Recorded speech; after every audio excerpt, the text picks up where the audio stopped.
Comme dirait mon camarade Éric de Horter, l'énergie la moins chère est celle qu'on ne dépense pas. Alors aujourd'hui, nous allons vous proposer des isolants naturels pour vos maisons, comme par exemple le béton de chambre. Regardez.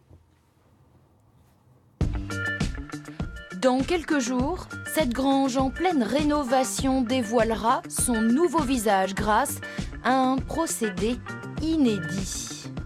Le liant, il arrive là. On incorpore de l'air dans le liant et le liant dans le champ. Et c'est claqué le long du mur.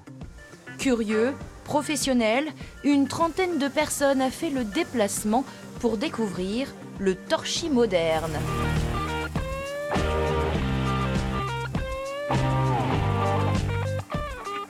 Quand on disait à des amis, bon, on va remplir en terre, en paille, dire oui d'accord, vous allez fouler le torchis avec les pieds à l'ancienne, ça va prendre du temps.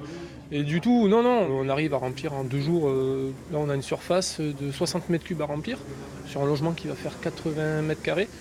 Soit 10 fois moins de temps qu'avec la méthode classique. De quoi séduire cet entrepreneur venu spécialement de Belgique. Ça marche bien, ça avance bien, ça fait pas beaucoup de bruit, ça aussi, parce que j'en ai vu déjà projeter mais qui font énormément de bruit, donc ça c'est aussi agréable. Respirant et très isolant, désormais rénover sa maison en torchis n'est plus réservé à un idéalisme marginal.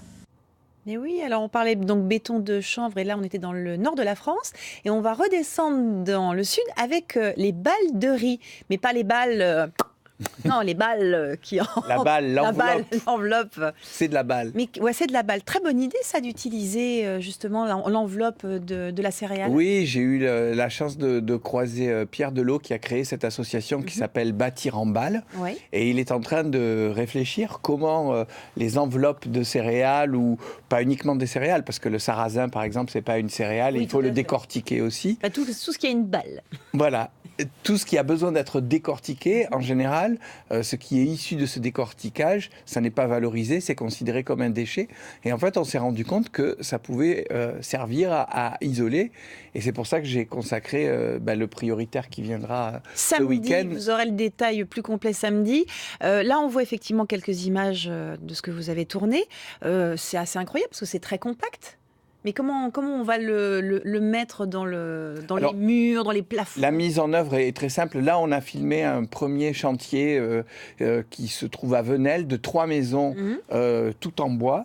Ce sont des maisons passives, tout en bois, où en fait il suffit de remplir le caisson avec la balle de riz. Alors effectivement, pour le transport, la balle de riz arrive compressée, mais ensuite on le décompresse, si on veut dire, comme un fichier informatique, et puis on le verse directement dans les caissons.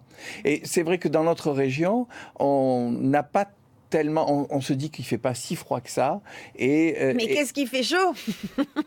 Voilà. Et oui. c'est vrai que pour l'isolation, on n'est pas une région leader. J'ai fait plusieurs fois des sujets de gens qui avaient créé des entreprises comme ça et qui ont fini par déménager dans le nord de la France en se disant finalement le marché et nos clients viennent de là-bas. Alors que en réalité, comme on a besoin de s'isoler aussi de la chaleur. Et alors c'est ça qui est intéressant avec la balle de riz, c'est que en fonction des isolants, il y en a qui sont meilleurs pour conserver la chaleur et il y en a qui sont bien pour garder le froid. Et la fraîcheur. Et la balle de riz, elle est bien pour les deux, en fait. Bien pour les deux. Donc, c'est quelque chose qui pourrait se développer. Alors moi, je vous ai amené quelque chose que j'ai installé dans ma maison, pas moi toute seule. C'est du liège. Ça aussi, c'est un super isolant, voire même certainement le meilleur. Il est certes cher, mais par contre, on l'a à vie. Mais c'est ça. Voilà, c'est que l'investissement, bon, vous le disiez au départ, l'énergie la moins chère, c'est celle qu'on ne dépense pas. Dans notre région, on ne devrait construire que des maisons à énergie positive. C'est le cas, par exemple, à Barcelone. On ne peut plus construire des maisons qui ne produisent pas de l'électricité. Et évidemment, ça a un coût d'investissement de départ. Mais à long terme, vous imaginez bien que si vous ne consommez absolument pas d'électricité et que vous en produisez au contraire, voilà, ça vous rapporte des sous à long terme. Alors je remonte parce qu'on n'avait pas bien vu. Donc effectivement, c'est très très épais, mais ça permet vraiment une super isolation. Alors ça va repartir.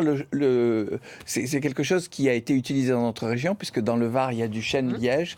Il se trouve qu'ils J'en mets ils ont eu une maladie et que donc il a fallu attendre 25 ans pour que l'écorce se refasse. Mais il commence à nouveau à y avoir... il y a une entreprise dans la région qui s'occupe de faire de l'isolant en liège. On parle donc, si on parle d'analyse thermique globale, même si on investit, on va dire, entre 15 et 20% de plus au niveau financier, par contre, on fait 30% d'économies. Donc, du coup, Voilà. C'est ça qu'il faut garder comme ordre de grandeur. C'est-à-dire que vous allez payer 15-20% de plus, mais ensuite, vous allez le récupérer largement.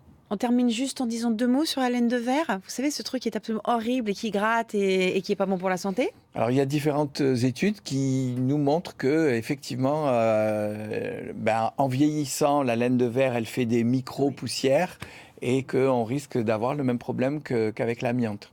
Donc, affaire à suivre. Donc, vraiment, renseignez-vous. Le problème, c'est ça. C'est que les matériaux naturels, aujourd'hui, si vous allez si on va pas dans les grands magasins, on vous en parle pas. Voilà. Donc, il faut... nous, on mettra des liens, évidemment, mais il faut un peu à chaque fois chercher sur Internet et il y a des tas de choses possibles aujourd'hui.